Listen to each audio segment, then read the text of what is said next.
Aqui tá. Som. Aí, ó. Foi?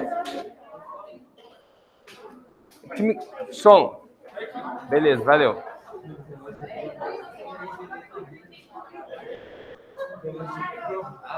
Bom, atenção. Galera, então se liga em duas coisas importantes aqui. Primeiro, ó, não é para sair na hora da aula para ir em armário. Costumem-se. Chegou, pega as coisas no armário e vem para a sala. Não vai ficar saindo na hora de aula, tá? E se tiver sem o material, você também vai ter problema. Então se organizem com isso. Ó, eu estava ali conversando ali com a coordenação, tinha um monte de aluno aqui fora, ninguém quis ir pegar nada no armário. Aí é entrar na sala e tem que ir no armário. Pô, pelo amor de Deus. Então se organize, senão vai virar uma zona, tá? Tem horário, pegue tudo na chegada, chegou, pega as coisas, no intervalo pega de novo, troca. Então se organizem, porque agora é para se organizar, já que está todo mundo aqui, senão vai virar uma confusão ali fora, beleza?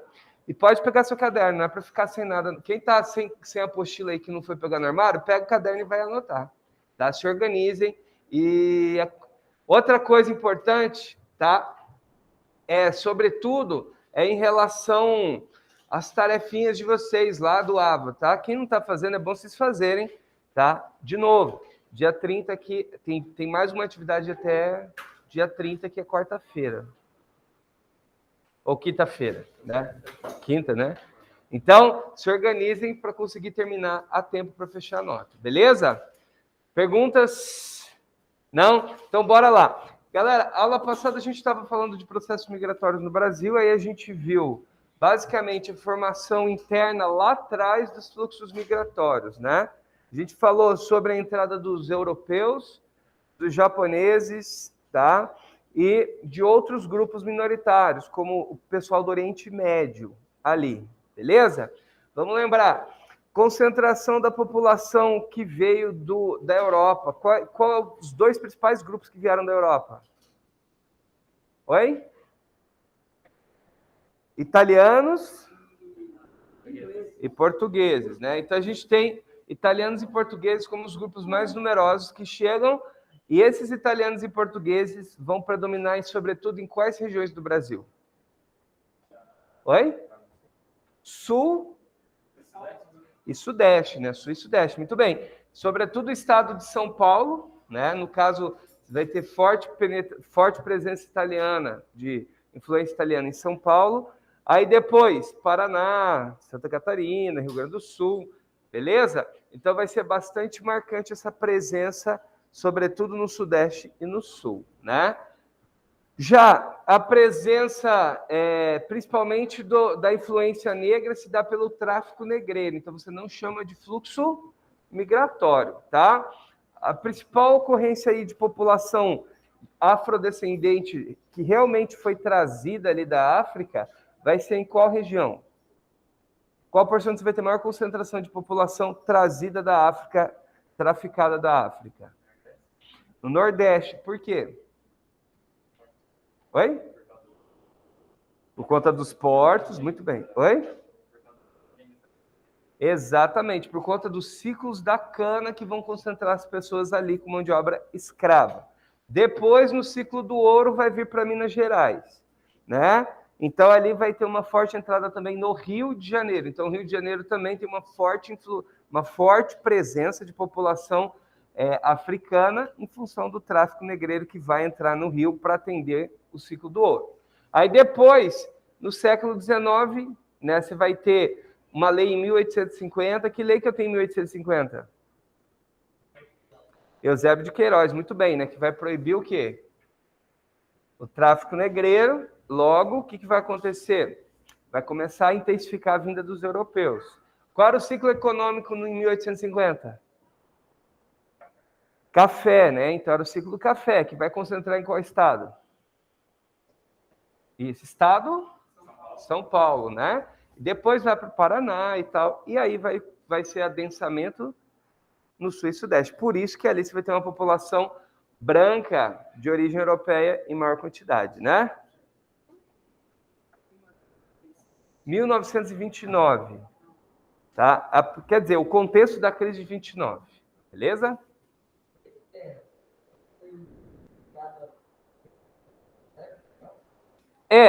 As duas leis são do mesmo ano, só que a lei de terras, ela vem também como medo da aristocracia brasileira, de que esses imigrantes que começavam a chegar e que esses negros que estavam sendo libertos tivessem terra. Então eles criam a lei de terras para coibir isso, que é o tema lá do espaço rural, beleza? Não sei, o Thiago trabalhou agricultura com vocês? Oi? Trabalhou, né? Que é o espaço rural, né? Faz tempo já, né? Um pouquinho. Tema da última prova, né? Quer ver? Aí só para vincular, só para ver se vocês já viram, licença, que é o módulo seguinte, né? Esse aqui que ele deu, né? Então, beleza. Não, mas não foi espaço rural brasileiro que ele está dando? Também, que daí é esse outro capítulo aqui, ó. Espaço rural brasileiro. E agora ele está em qual capítulo com vocês? Está no espaço industrial. Certo? Então você já... Só para poder contextualizar essa pergunta, só para ver onde vocês pararam, para não falar demais. Eu vou te explicar. Ele já está aqui? Já está aí. Da do Brasil já? Tá, maravilha. Então, beleza. Galera, então vocês já viram, né? Então dá para puxar legal. Ó, vamos pegar então isso que vocês viram com o Thiago e relacionar com a formação da população. Ó, a lei, quando você tem a lei de terras de 1850, você vai ver que é uma lei que é para organizar o espaço rural, que ela vai gerar concentração de terras. Quem que era essa aristocracia rural do Brasil? Bom, eram os chamados barões do café. Os barões do café era um grupo de pessoas, né, obviamente ricas, que controlavam as terras no Brasil e eram dono das fazendas. Né? Aí você tinha esse grupo de brancos que controlavam as terras, que era a aristocracia, e você tinha a massa de brancos imigrantes pobres. Entendeu? Então, essa aristocracia, eles tinham muito receio de que o governo ou esses imigrantes que chegassem começassem a ter acesso a terras. Entendeu? Então, se essas pessoas tivessem acesso à terra, essa aristocracia ia perder poder. Então, o que acontece? A lei de terras garante que você só vai poder ter terra se você comprar à vista. E quem quer ter dinheiro para comprar terra à vista? Quem era rico só. E quem que era rico? Quem era dono de terra. Logo, quem que ia conseguir comprar terra? Só quem era dono de terra. Entendeu? Então, a ideia era essa. E aí dificultava o acesso à terra também, porque por mais que a Lei Eusébio de Queiroz não acabe com a escravidão, mas ela é um indicativo forte de que a escravidão estava caminhando para o seu fim, entendeu? Por quê? Porque a gente tinha uma revolução industrial acontecendo na Europa. Lembra? Por que os europeus, os italianos, portugueses, até os japoneses, por que essa galera começa a vir para o Brasil lá em 1870, 1890, 1900? O que estava acontecendo lá na Europa? Qual crise? Oi? Isso, da Revolução Industrial. Lembra que eu falei para vocês semana passada, a Revolução Industrial, ela foi muito violenta socialmente, tá? Revolução Industrial vai produzir uma massa de pessoas em condições de pobreza ou de exploração. As pessoas na Europa vão perder suas terras. Vai ter a política do cercamento lá na Inglaterra, que simplesmente as terras vão virar privadas. Mas não foi natural esse processo. Simplesmente eles cercaram as terras e falaram: isso aqui agora tem dono, isso aqui tem dono, isso aqui tem dono, isso aqui tem dono. Quem estava aqui, vaza.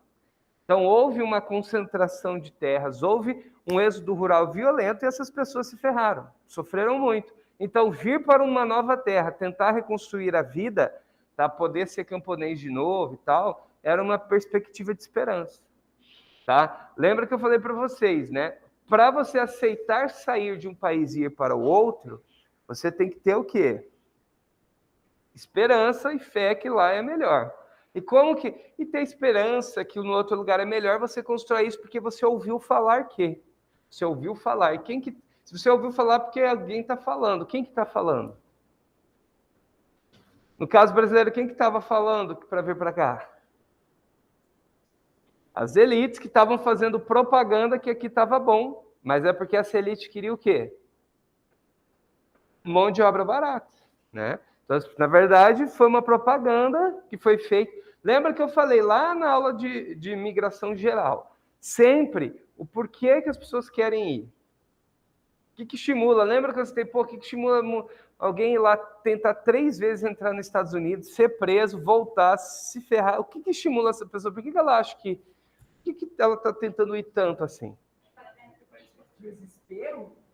Mas o qualidade de vida e tal, desespero. Qualidade de vida, olha o que ela está passando. Como que é qualidade de vida? Não é tão simples assim. É porque ele já deixou tudo que é bacana. Mas por que ela faz isso? Por que ela gasta? É caro? Tenta ver quanto que é uma passagem para o México, para você ver. Isso. A construção que ela tem na cabeça dela, de sei lá como que ela criou isso, de que lá é tão melhor assim. Mas daí ela se ferra, ela se fudeu 3 vezes, tá? Gastou uma grana do caramba para você ir para o México. Não é barato você tentar ir para um país assim. É caro.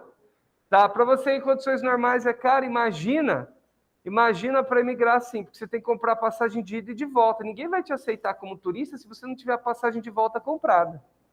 Tá? Você não vai para a Europa só com a passagem de ida. Tá?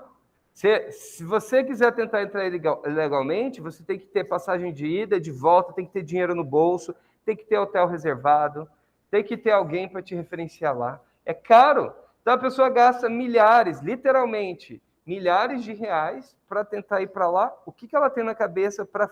É porque na cabeça dela, ela tem uma imagem construída de que lá é muito melhor e acabou. Então, como que isso foi construído? É a propaganda que ela teve daquele lugar por muito tempo.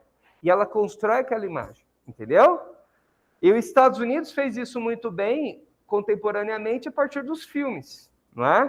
Quantos filmes americanos que vendem o estilo de vida americano, e eles fizeram isso. Então, eles venderam a ideia de que aquela vida é boa, uma vida de oportunidades, que se você trabalhar, você vai conseguir, mimimi. Aquela construção, a ideia, entra na cabeça das pessoas, tá? Principalmente se você pegar a minha geração, que cresceu assistindo esses filmes, vocês também, mas vocês veem coisas mais variadas na idade de vocês? Eu acho, né? Talvez não. Bom, o que acontece? Essa galera criou na cabeça delas que lá é muito melhor. Aí algumas pessoas ficam habitoladas nessa ideia. E ela não para pensar que o tanto de dinheiro que ela já gastou tentando ir, ela poderia, de repente, tentar investir em alguma coisa e ficar aqui. Está entendendo? Porque não é pouco dinheiro, a gente está falando de muito dinheiro. Mas então, essa propaganda é muito forte. Agora, você imagina no século XIX, em 1880, 1890. Quem que controlava essa propaganda de que vir para o Brasil era bom? Na época. Oi? Os aristocratas, os barões do café, o governo brasileiro que queria mão de obra barata, branca. Lembra que tem um lance fator racial ainda. Branco. A gente quer branco. Entendeu?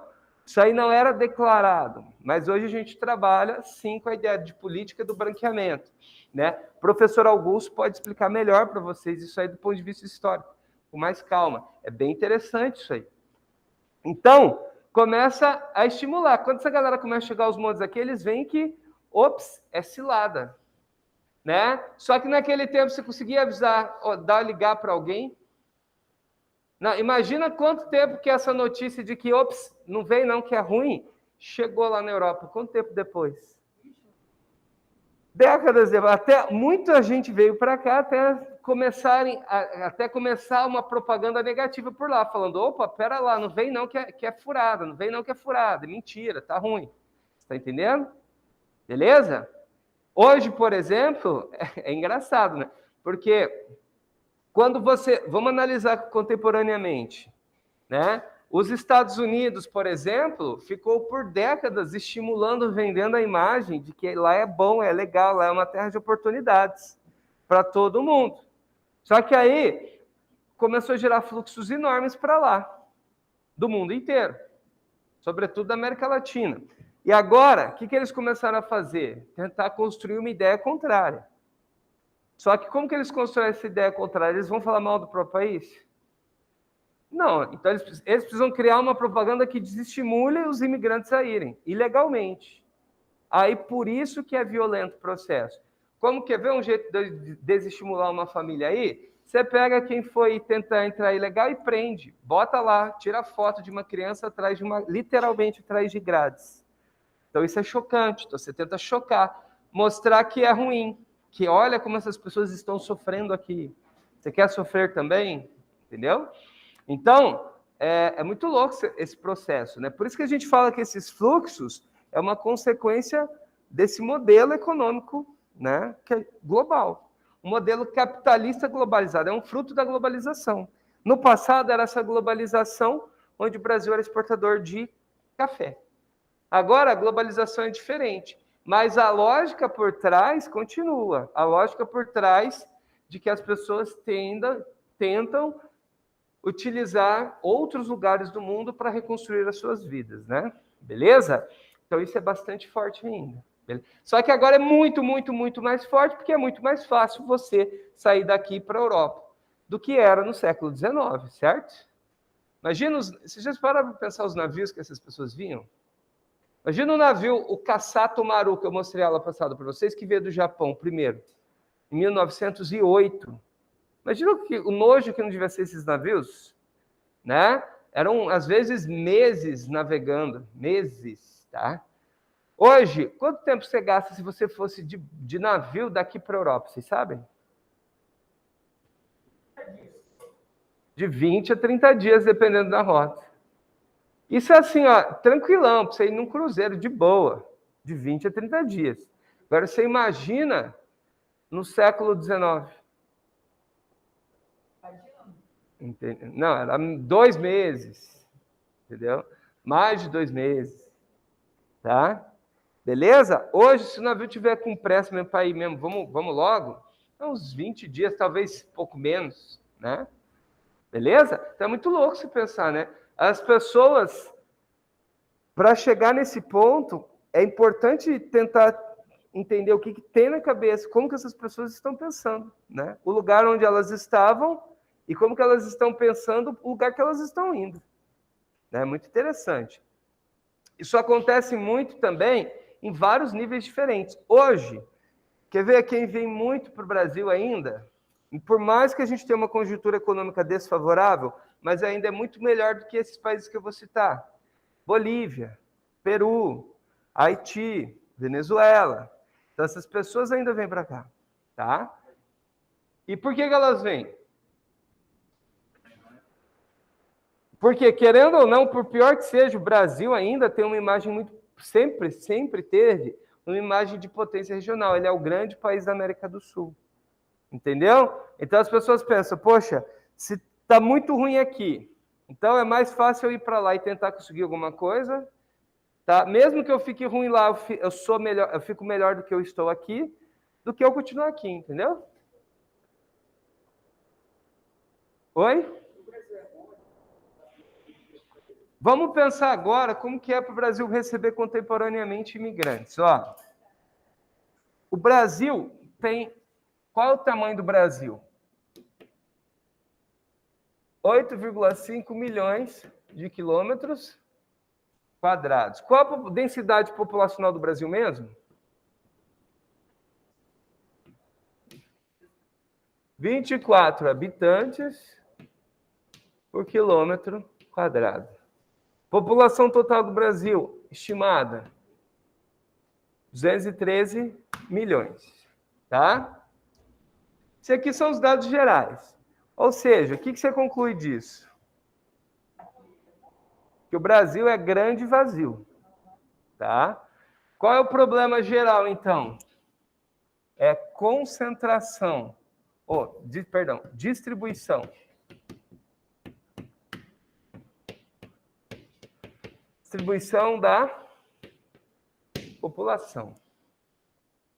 Beleza? Esse aqui que é a merda. Como que está distribuída a população? Muito mal, né? Muito concentrada aonde mesmo? Isso, e sobretudo nas faixas perto do litoral. Se você pegar lá do Rio Grande do Norte ou Rio Grande do Sul, ali até 100 quilômetros, 150 quilômetros do litoral, tá? É onde está a maior parte da população brasileira, tá? Beleza? Aí no interior você vai ter algumas cidades grandes, muito grandes, como Goiânia, com mais de 1 milhão de habitantes. Goiânia, Brasília porque é a capital, né? Aí você vai ter Manaus, Belém, acabou. Aí depois vem as cidades com menos de 1 milhão de habitantes, que também são grandes. Aí Campo Grande é a primeira cidade com menos de 1 milhão de habitantes, é a maior cidade com menos de 1 milhão de habitantes. Vem Campo Grande, vem Cuiabá, as outras capitais. E o interior desses estados, como que é? Vazio, bem vazio. Tá? Então, se eu olhar assim de forma bem seca, bem pragmática, esquecendo todo o resto, que daqui a pouco a gente discute. Receber gente é necessariamente ruim para o Brasil? Não. Tá? Então, o Brasil precisa ocupar territórios, precisa de espaço. Tá? E gente, pessoas, é igual a mercado consumidor, é igual a mão de obra. Então, supostamente, onde tem pessoas, você pode ter o quê? Desenvolvimento. Tá? Então, olhando do ponto de vista bem frio, bem demográfico, apenas demográfico, supostamente eu preciso de gente no interior do Brasil. Entendeu? Se você quiser fazer, por exemplo, por que Mato Grosso do Sul as cidades são tão pequenas ou têm dificuldade de desenvolvimento? São muito menores que Campo Grande. Simples, não tem gente. Então, acaba concentrando muito num lugar só. Concentra aqui, concentra Dourados, e ainda é bem menor que Campo Grande.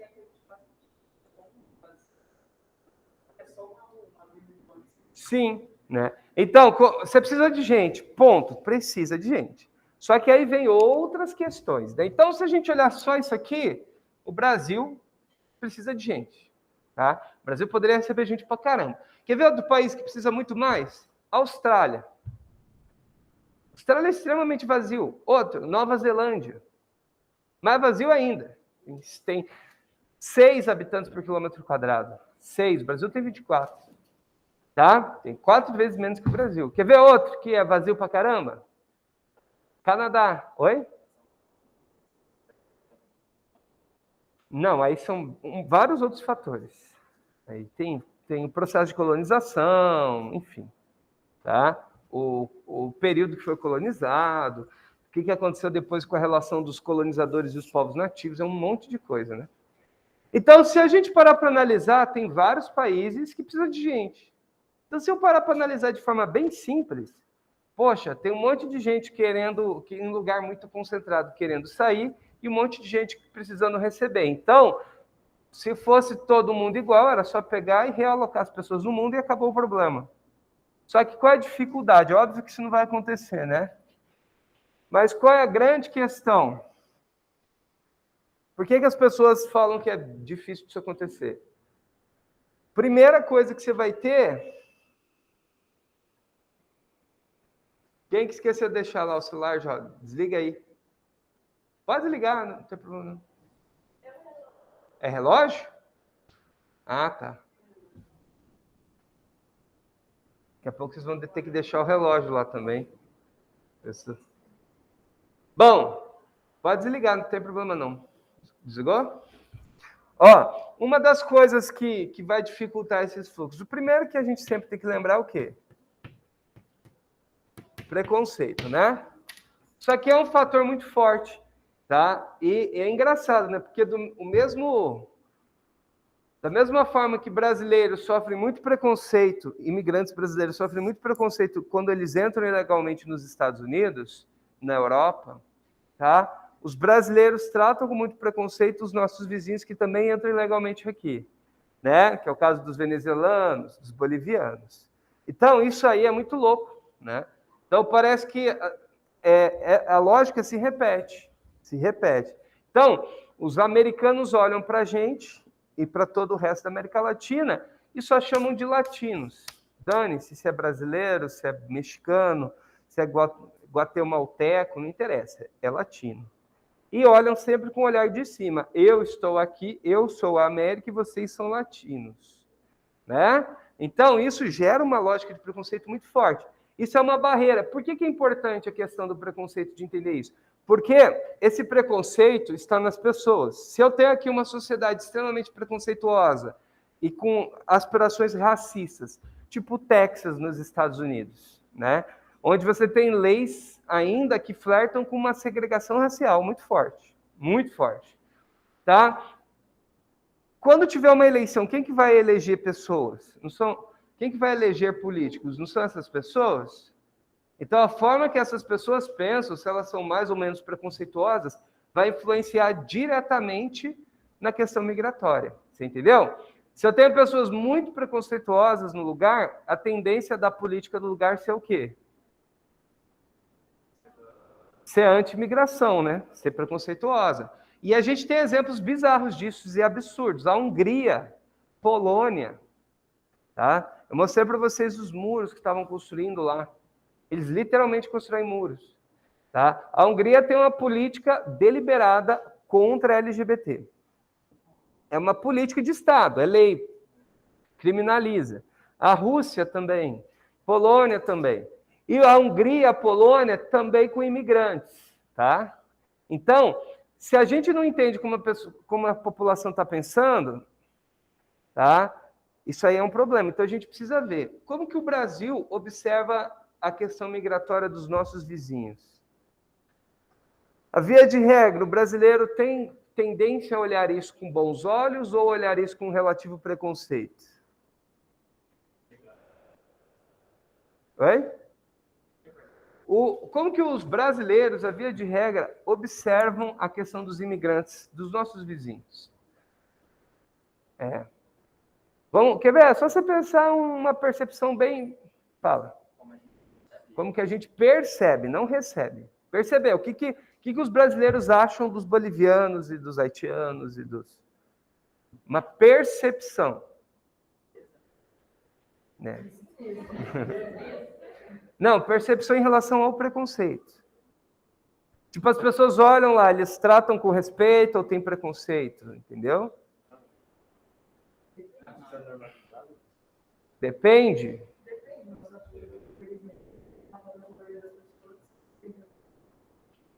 Bom, vamos lá. O fato é que tem muita gente que observa com preconceito. Senão, as pessoas seriam muito mais abertas, tá? A relação à vinda desses imigrantes. Tá? Então, a gente tem inúmeros casos, tá? de tratamento racista, enfim.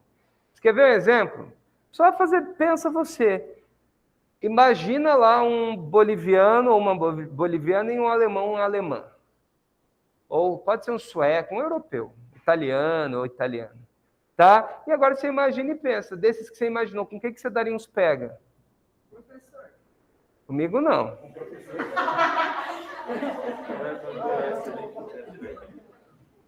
Eu duvido que a maioria aqui não tenha pensado que foi com algum europeu. Essa visão que você constrói de padrão de beleza é isso. Por que a gente constrói essa visão de padrão de beleza? Porque a gente cresceu assim, a gente cresceu num padrão de beleza que, na verdade, é branco. Então, qualquer coisa que destoa disso, incomoda. Você já ouviu alguém falar do problema de migração ou questão migratória porque estava vindo muito português para o Brasil? Pois é, e veio. Depois da crise do euro, 2010, 11, o Brasil estava crescendo muito, era a sexta economia do mundo já, sétima indo para sexta, o IDH subia todo, pleno emprego, um monte de investimento, porque ia ter Copa do Mundo, Olimpíadas, né? E começou a vir um monte de português, um monte de espanhol para o Brasil. Por que você não ouve falar disso? Um monte mesmo, tá? Não só para o Brasil, mas para outros países também. Um monte de europeus, um monte. Tá? Por que não ouve falar disso? Quantidade de imigrantes americanos aqui, estadunidenses aqui, é bem alta até. Agora nem tanto, mas era bem alta. Por que não se falava disso? Entendeu? Agora, qual é a questão migratória que sempre vai destacar? As questões migratórias que envolvem Bolívia, Peru, Venezuela, que são os vizinhos. Que não deixam de ser importantes, mas não são únicas. Então, por que isso aqui vira uma questão? Porque é o perfil de pessoas que estão vindo.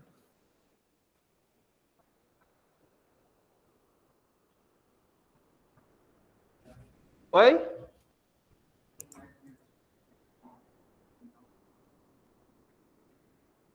Não, mas daí é outra história. A gente está vendo a percepção. Aí a gente vai chegar no ponto que é econômico, que daí é uma questão prática, né? Tipo assim, eu estou indo lá para a Espanha, fui para a Espanha, não está tendo emprego lá. Naturalmente, o que vai acontecer com o fluxo migratório para a Espanha? Vai cair, né? Porque muita gente vai ver, porra, não tem emprego aqui, não vem não, que não tem nada aqui. Aí vai diminuindo, entendeu? Que é o próximo ponto que a gente vai falar. Beleza? Então...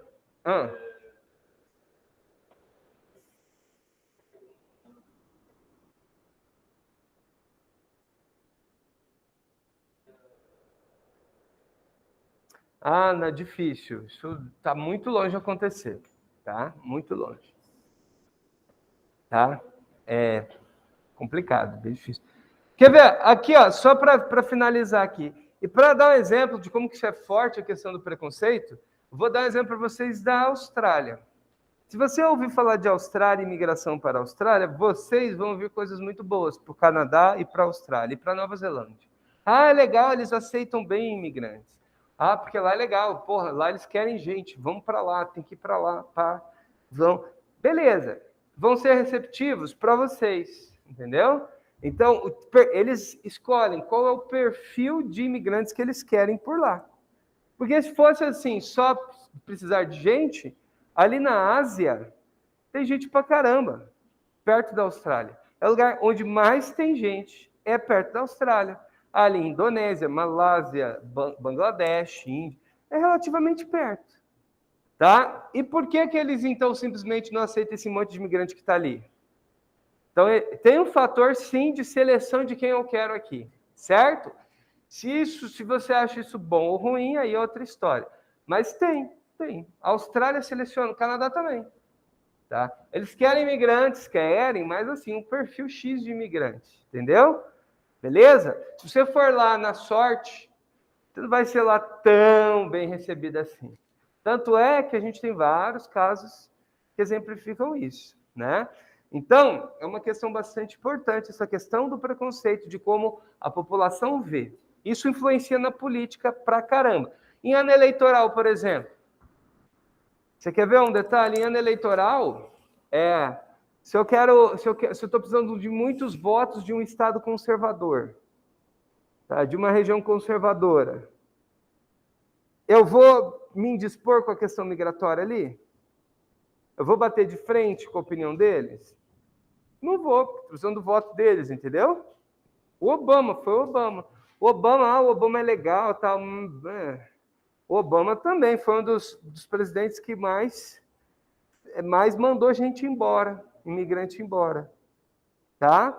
Por quê? Porque existe essa pressão política, sempre existe, beleza? Agora, não, né, cara? Primeiro tempo. E outra, você parar a aula para perguntar isso é foda também, né? Bom senso. Sei que você esteja passando mal. Bom, então esse é o primeiro fator que dificulta. O segundo fator, agora sim, é prático, é econômico. Gente, hoje em dia é muito mais fácil entender como que está a economia dos países, entender assim, oferta de emprego e tal. Fatores econômicos. O Brasil está nos últimos 3, 4 anos, desde 2015, no momento econômico favorável à recepção de muitas pessoas de fora? Não, então isso é um outro fator também que gera problema. Então as pessoas pensam, poxa, o índice de desemprego está alto.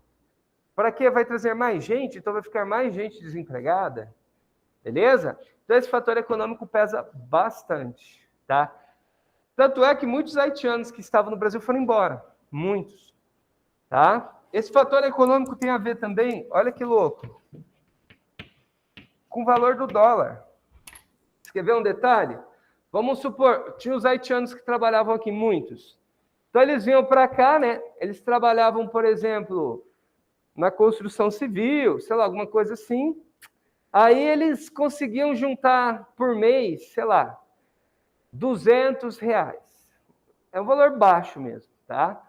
Vamos supor que ele juntava R$200 por mês. Aí quando o dólar estava 3 para 1, então de R$200, tá? Você pegava o quê? 200 dividido por 3 era a quantidade de dólares que ele enviava para a família dele, porque ele não enviava real para o Haiti, ele enviava dólar. Então, ele tinha que pegar esses 200 reais, converter em dólar e mandar para o Haiti, para a família.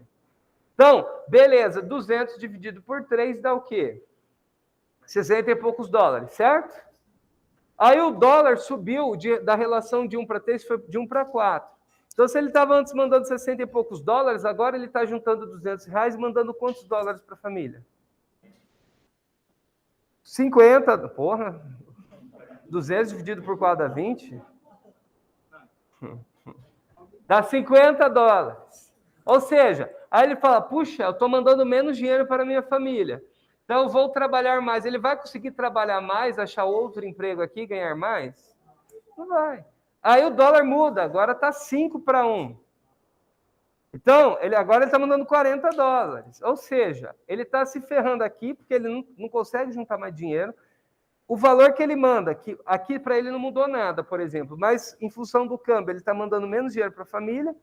E aí, o que ele pensa? Pô, não está compensando. E aí, para piorar, está difícil achar emprego, e às vezes ele realmente tem dificuldade, ou às vezes nem consegue juntar. Então, o que ele acaba decidindo? Poxa, não está dando mais. Tá? Aí ele avisa e começa a correr essa informação que a coisa aqui não está boa. Aí o fluxo de haitianos para cá cai. Tá? Beleza? Mas agora, tem o terremoto no Haiti. Qual a tendência do fluxo? Subir, né? Porque se está ruim aqui, lá está bem pior. Entendeu? Então, é muito importante esse fator econômico e câmbio. E só para finalizar aqui o raciocínio, o terceiro ponto, né? Isso que também é importante, uma questão de infraestrutura do lugar. Gente, para pensar. O estado de Roraima, que é onde entram os venezuelanos, tá? O Acre, onde estava entrando bastante haitiano e boliviano e peruano. Corumbá, aqui, estava entrando bastante. Beleza? Para pensar, esses lugares têm infraestrutura adequada? Não, é bem ruim. Nem para as pessoas que moram lá, imagina para quem vem. Não tem energia. Gente, o Roraima tinha menos de 20% de rede de esgoto instalada no estado inteiro. Está entendendo? São lugares com alto índice de favelização. Então, qual é o choque? Imagina, a cidade já é feia. Vocês já viram a cidadezinha do interior feia, né? Estrutura ruim, tal. Não tem nada. No Alemão não tem um posto, tem um carro da polícia só, né? Tem dois, enfim, aquela infraestrutura bem precária, porque cidadezinha não houve. Aí, de repente, precisa de gente, mas antes de ter gente, precisa de infraestrutura. Não tem. É quando chega gente, não chega infraestrutura, é o caos, né? Aí você olha, as pessoas olham e falam, poxa, aqui em Roraima está muito ruim, olha o tanto de gente morando na rua, olha que coisa horrível, olha essa bagunça. Só que o problema, por que fica feio e tão ruim assim? Infraestrutura. Por isso que a maioria dos imigrantes, no final das contas, querem ir para onde? Tentam ir para onde? São Paulo. Porque São Paulo tem uma infraestrutura melhor. Brasília, São Paulo, Campo Grande, sei lá, uma cidade maior.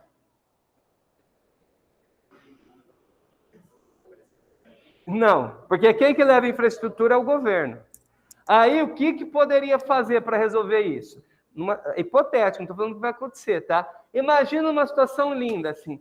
Se não tivesse preconceito, se o Estado brasileiro olhasse para os nossos amigos e falasse, não, somos todos irmãos. O Estado do Roraima é um estado vazio, não tem ninguém lá. Ah, mas nós, estados, vamos chegar assim, ó, e vamos construir, infraestruturar todas essas cidades aqui, deixá-las bonitas e com um monte de coisa. Aí, esses imigrantes seriam absorvidos lá e a economia poderia voltar a crescer. Mas é óbvio que não é assim que as coisas funcionam, né? Infraestrutura é cara, leva tempo. E aí, imagina. Como que você vai... Imagina na cabeça das pessoas. Poxa, eles estão gastando todo esse dinheiro para infraestrutura lá, para imigrante, enquanto nós aqui não temos infraestrutura adequada. Você entende que é difícil justificar? Porque o país é muito desigual? Está complicadíssimo esse cenário, né? Beleza? Um país que faz muito bem esse negócio de receber imigrante é a Alemanha. A Alemanha tem uma boa infraestrutura? Resolvido. Tem um bom sistema econômico? O câmbio do euro é favorável? Pra caramba. Tem esse problema aqui, é o maior. Mas eles estão... Por isso que a Alemanha recebe bastante. Funciona? Por lá funciona? Porra, funciona pra caramba. Tá? Funciona. Milhões de imigrantes eles recebem e absorvem. Beleza, gente? Perguntas? Então é isso aí. Oi? Agora sim. Tchau. Até daqui a pouco.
Ou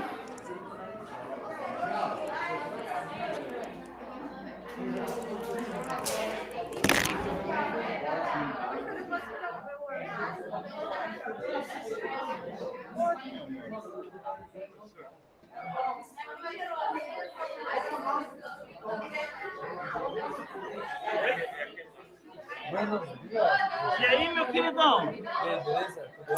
Tudo ótimo, mas... Ah, agora tá funcionando. Bom dia pra você aí, gurizada. Pera aí que eu vou me arrumar aqui, que tá tenso aqui. Tá tenso, tá tenso, tá tenso. Oi? Tem quase ninguém. Nem quase ninguém, né? Pera aí, vamos nos arrumar aqui. Pois é.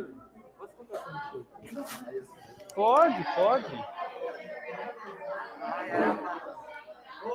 Você vai sentar aí?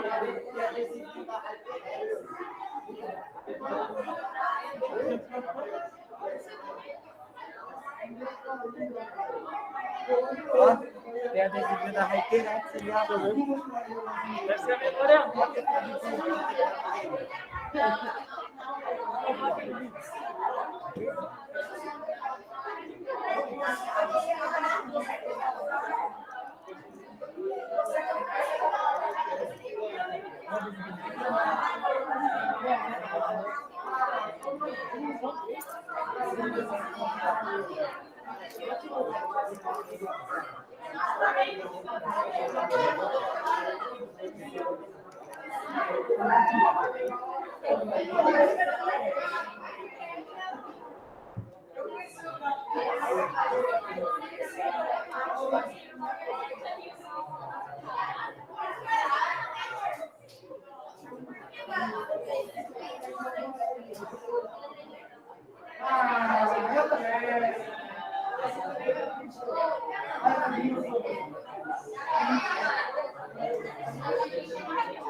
Circulando, todo mundo sentado. Baixa lá para mim. Pode sentar, todo mundo, todo mundo. Que bagunça é essa aqui? Faz um ano que eu não dou bronca em vocês, eu tô com saudade.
Escurizada, olha o quadro cheio.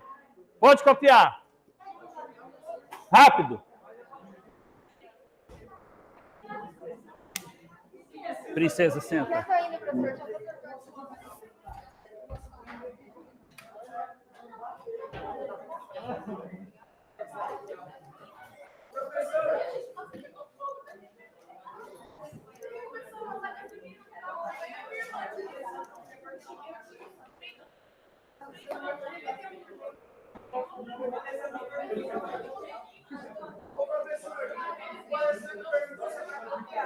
Não. É para memorizar. Vamos, vamos, vamos. Todo mundo, rápido. Bora!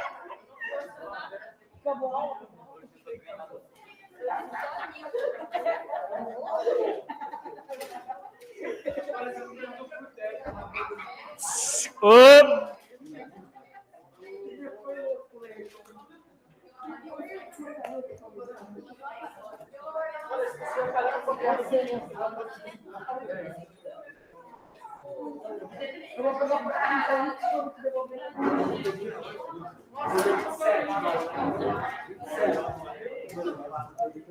Vamos, copiando rápido.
Opa!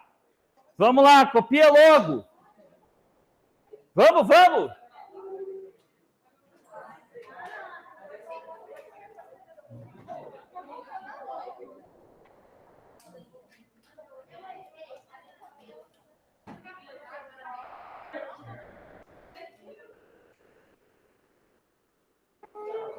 Senhores, então, enfim, chegamos ao quarto e último bimestre. Ó, esse bimestre, ele é bem rapidinho, tá? Então, nós vamos estar bem apertado com essa última apostila. A gente não pode brincar ou vocês ficam prejudicados no passe FMS, ok? A gente não pode vacilar. Oi, querido. Clapeyron, é um P. P, Clapeyron.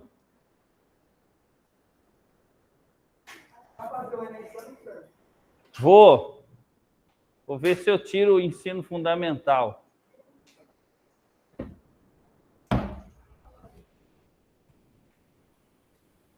Então, olha, o que nós estudamos até agora? Duas coisas sobre gases. O que foi que nós estudamos? As variáveis de estado, pressão, volume e temperatura, que ajudam a caracterizar uma dada massa gasosa, certo? Nós estudamos as características básicas de um gás, né? Quais são essas características? Tem um grande volume, em consequência disso tem uma baixa densidade, as partículas estão muito dispersas e desorganizadas, certo? Tudo bem? Então, entre outras coisas. Então, o estado de maior desordem que existe é o estado gasoso. Se você pressionar muito um gás, ele tende a virar líquido, beleza? Então, o conceito de pressão, ele é válido para gases aí, tá? Beleza? Então, nós estudamos o que mais? As leis gasosas, né? Do Povatov-Viti. Nós estudamos a evolução de um gás. Como assim evolução? Ele saía de um estado e ia para outro. Nós estudamos 3 leis gasosas. Quais eram essas leis? A isotérmica, que era a lei de Boyle e Mariotti, que era a temperatura constante. É a única que era inversamente proporcional.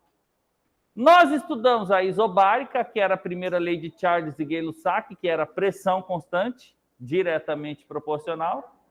E nós estudamos a isocórica, isométrica ou ainda isovolumétrica, que era o volume constante, que era a segunda lei de Charles e Gay-Lussac. Também era diretamente proporcional. Então, o que eu tenho que lembrar? Que a única curva que tem é a isotérmica. A única que é inversamente proporcional. Então, ó, aquilo lá mostrava a evolução de um gás.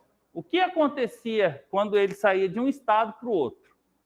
E agora você está aqui vendo a equação de Clapeyron sendo chamada de equação de estado. Por quê? Porque ela não vai mais mostrar a evolução de um gás. Ela vai trabalhar com o gás naquela situação. Por isso que é equação de estado. Tá? Então, não tem um gás saindo de uma situação indo para outra. Acabou. Agora é outra situação. Nós vamos calcular naquela situação. E a gente vai envolver quantidade de matéria, que é o número de mols. Esse aqui, ó. O número de mols é quantidade de matéria. A gente já estudou ele antes, né? É massa por massa molar. Então, termina de copiar aí, vai. Falta muita gente copiar? Oi. Não, gramas por mol, é um G. Gramas por mol. Porque massa é dada em gramas, não é? Eu já vou explicar essa equaçãozinha, a gente já vai resolver exercício. Não tem muita coisa para falar dela, não.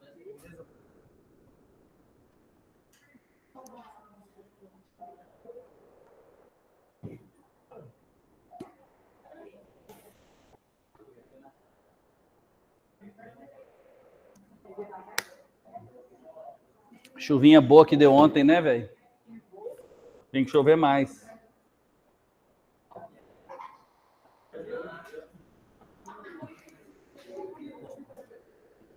Vamos! Vamos, meu povo!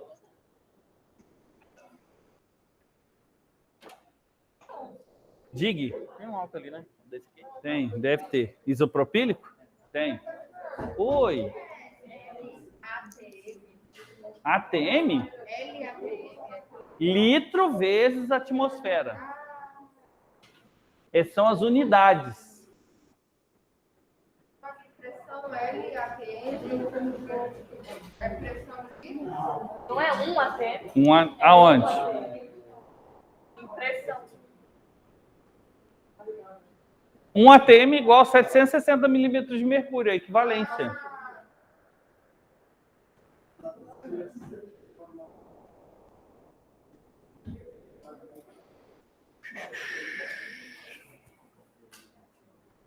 Pronto?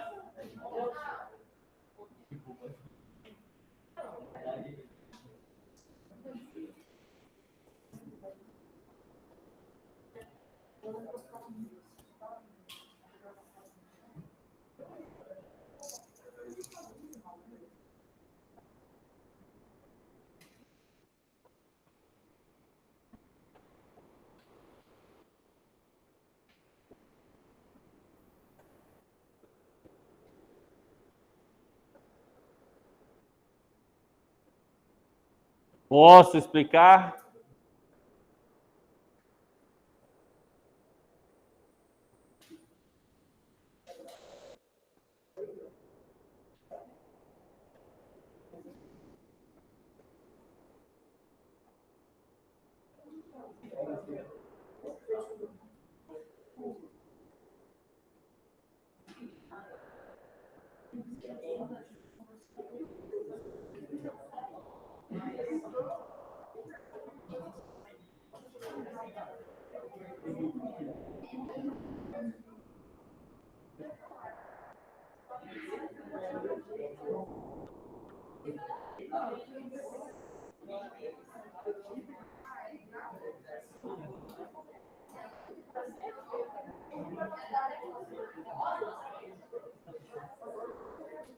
Então, vamos lá.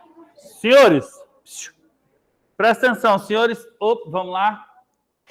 Olha, pessoas, eu não acho aqui, para falar a verdade, eu acho até mais fácil do que a interpretação desse aqui, do que o Povotop-Viti. Porque o Povotop-Viti, dependendo do texto, você pode se complicar na interpretação e jogar os dados. Esse aqui não, porque não tem evolução gasosa, é aquela situação e pronto, tá? Então, a equação de Clapeyron, ele mostra o seguinte, ela é uma adaptação, por isso que eu falo, é uma adaptação daquela equação lá do Povotop-Viti, da qual a gente despreza como a gente chegou aqui. Não interessa para vocês. Agora, é interessante você aprender como usa. Isso aqui você vai usar na física também, tá?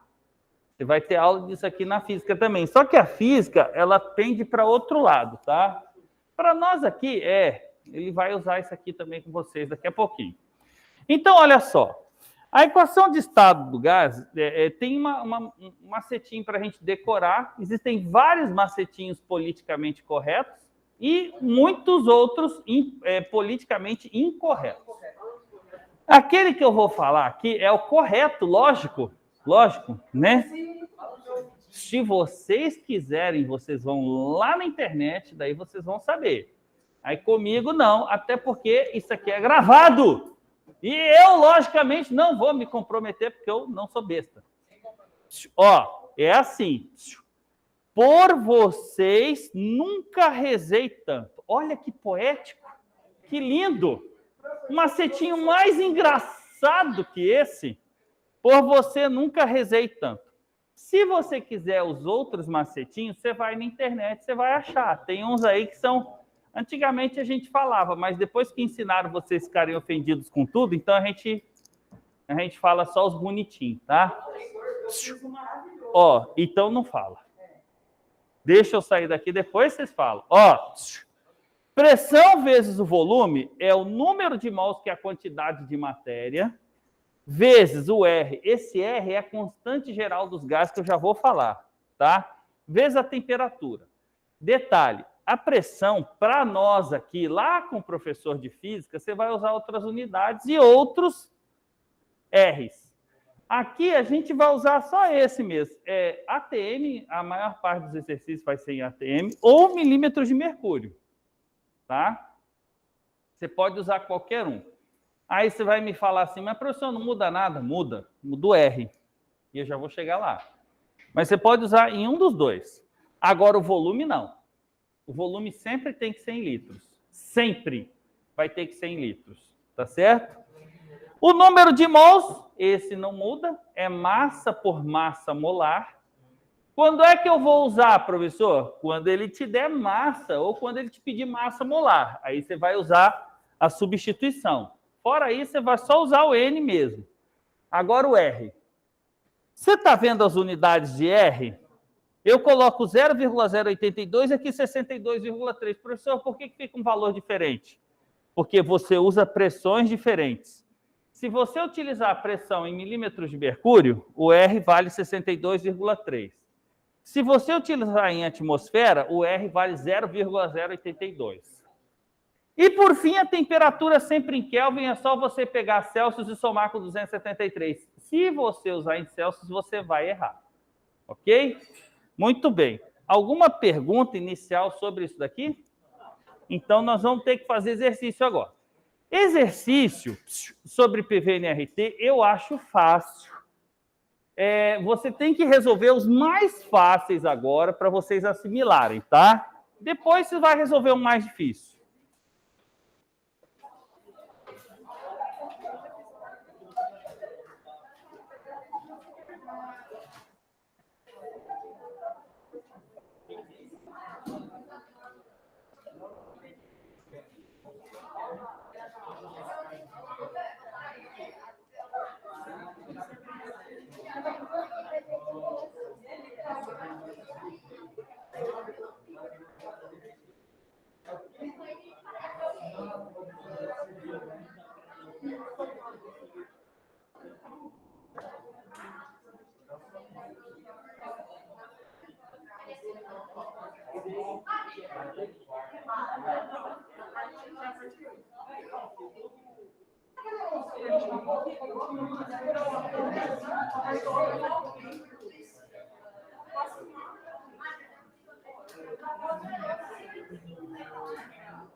Ô, gurizada, pode fazer.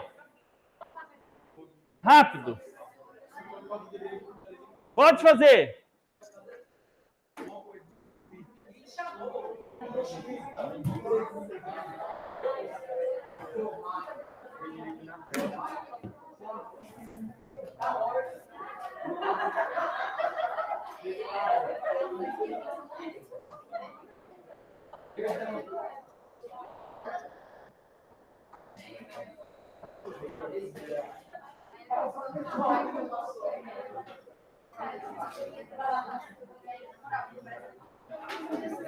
Pode, querido.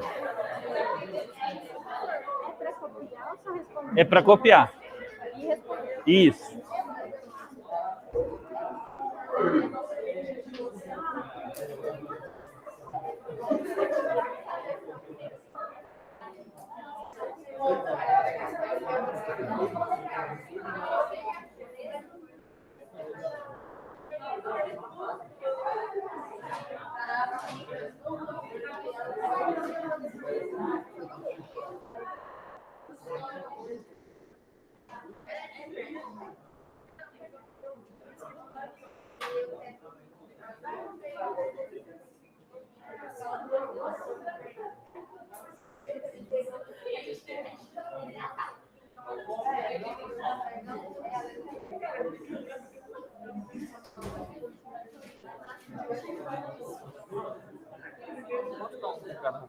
Pode.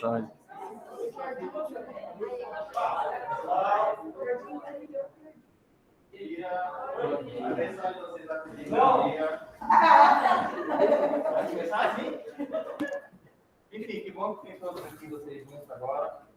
Enfim, agora eu vou falar sobre o intervalo e sobre o almoço, tá? Já é uma regra para tempo. Todos os horários que não tiverem aula, porque intervalo de almoço, a gente vai trancar a sala, tá bom? Então, o que acontece? Vai bater intervalo agora, todo mundo vai sair junto, pega o que precisa pegar, e a gente vai largar a sala, tá? Aí, 5 minutos antes, a gente abre. E se não tiver aqui? Pode? Pode. Eu tenho estreitamente proibido ficar em salas sem professor, sem qualquer tipo de pessoa para fazer atividade exercício. É verdade, mas quem que vamos fazer? E almoço, a mesma coisa. Almoço, peguem vocês. Peguem tudo que é garrafa, almoço, dinheiro, que a gente vai ter que fechar o almoço também, tá? Aí tem que ficar vendo o sistema dele fechando, tá bom? A gente já vai dar uma colher essa semana, que vocês estão aprendendo. A gente vai para frente, já vai caminhando mais para frente. Daqui a pouco a gente já está caminhando sozinho, né, velho? Esse moleque é um mala, né, velho? Pronto? Ô, gurizada, não é só pronto, é para você resolver. Você vai tirar os dados, tá? E é muito simples. O que ele está pedindo aí, ó? O volume. Sempre em Kelvin. Como é que a gente transforma em Kelvin, pessoal? Isso. É muito simples esse exercício, vai.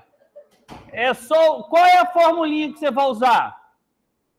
Por você nunca rezei tanto, né? Acabou ou votou Piviti? É só somar com 273. 273?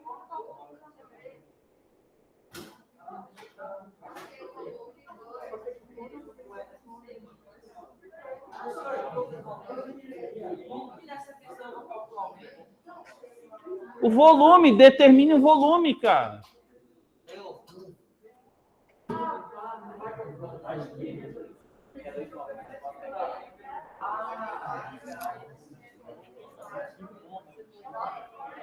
Ó, eu vou tirar os dados aqui, ó.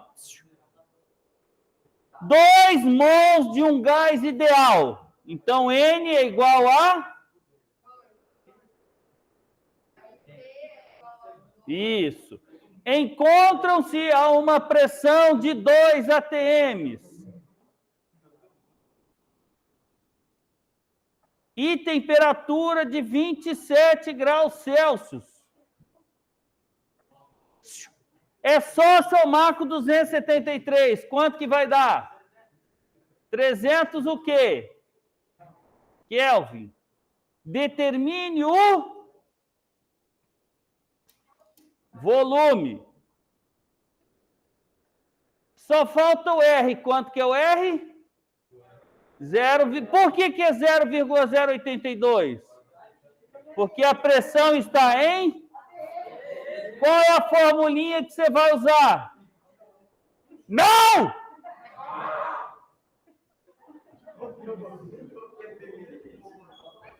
Por você, nunca rezei tanto.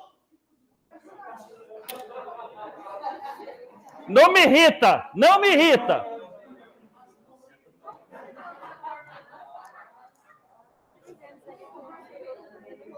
É só somar com 273.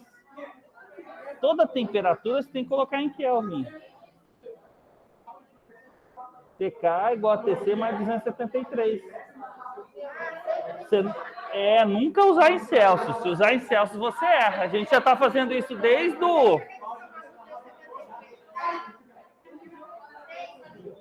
Sempre. Pessoas, temperatura sempre em Kelvin, nunca em Celsius. Do 27 graus Celsius para dar 300, eu somei com 273. Sempre você soma com 273. Diga, meu querido.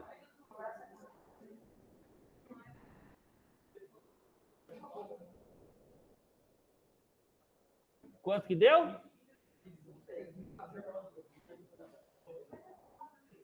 Vixe, eu não estou entendendo sua conta, não, velho. Espera aí. Não, sim. É que você fez de um jeito aí que eu não sei o que você fez aí. Sim. Cadê a unidade? Ó. Exercício que você não coloca unidade, não tem validade. Tem que ter unidade. Ó. Quanto que é a pressão, meu povo? 2 atm. O volume você quer encontrar. Quanto que é o número de mols? 2. Quanto que é o R? Quanto que é a temperatura? Beleza. Posso cortar esse 2 com esse 2? Aqui, ó. Então, o volume é 0,082 vezes 300. Eu, por exemplo, para facilitar a minha vida, eu faço assim, ó. Corto esse 0 com esse 0 aqui, ó, e trago a vírgula para cá. Eu ando 2 aqui, ó. 1, 2. Aí fica 8,2 vezes 3.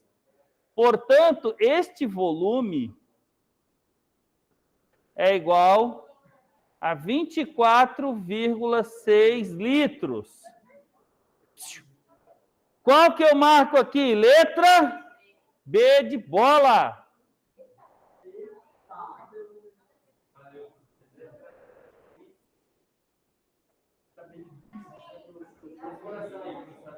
É para vocês.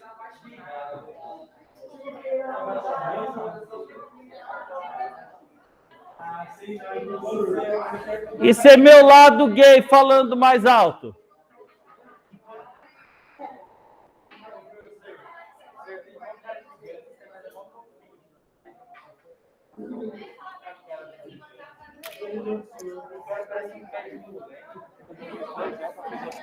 Oi? Você cortar porque 2 com 2, isso. Dúvidas?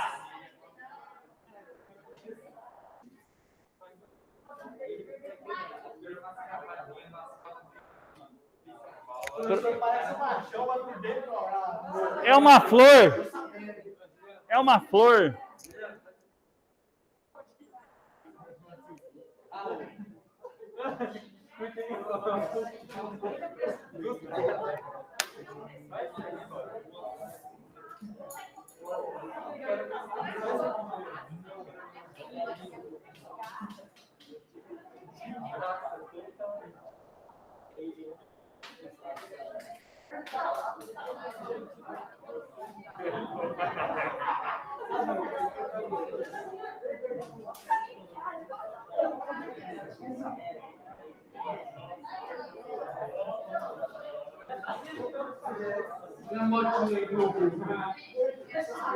Você chega nesse professor? Ó. O cara tomar um choque. Olha lá. Aonde? Por que ele está tomando choque? Por que ele está tomando choque? Ei, professor. Movimento. Ele produz energia. Entendeu? Entendi. Por isso que ele toma choque. Quando você vê uma pessoa que já tomou choque de alguém, Já. então é porque a pessoa não dá o fio terra. E você está sendo o fio terra da pessoa. É o aterramento. Você vai acumulando carga. Entendi. Deixa eu perguntar. A resposta desse aqui é porque eu não entendi que você fez lá rapidão. É só multiplicando esses dois? É, meu queridão. Olha aqui, ó. Presta aqui.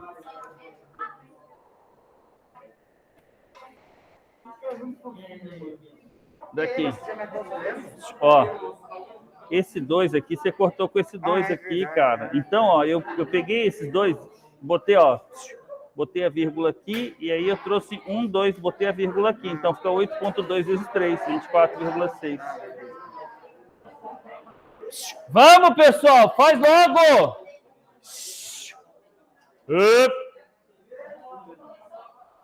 Vamos, vamos! Princesinha, vira para frente. Vamos lá, todo mundo, pare de conversa fiada.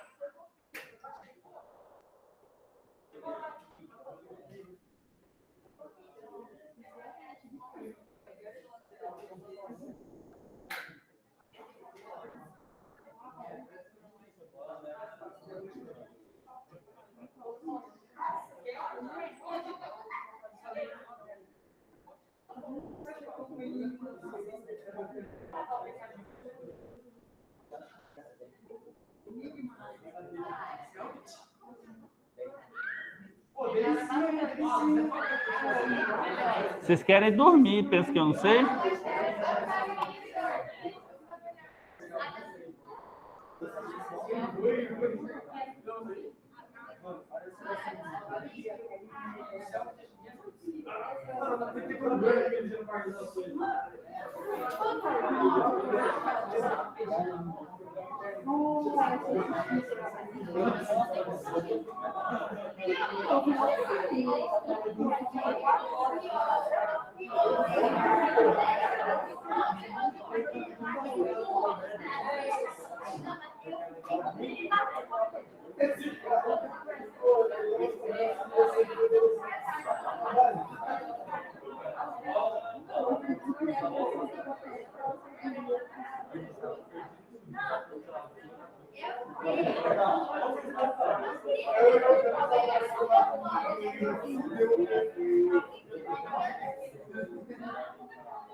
Ô, cabecinhas! Vamos tirar os dados aí, silêncio absoluto. Op! Então vamos lá, ó. Calcule a pressão exercida por 2 vezes 10 a quinta mols. Então você coloca aqui, ó, N igual 2 vezes 10 a quinta mols. Certo? De vapor de água aquecido a temperatura de 327 graus Celsius. Ou seja, temperatura. Daqui a pouquinho a gente volta. Pode ir para o intervalo.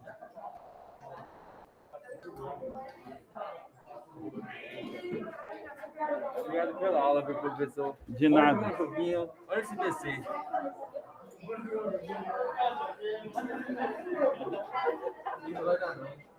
Você joga um jogo, professor? Vai jogar um Vitória. Não. Jogador avançado. Daqui a pouco a gente volta aí, gurizada. Vai descansar. Vamos descansar.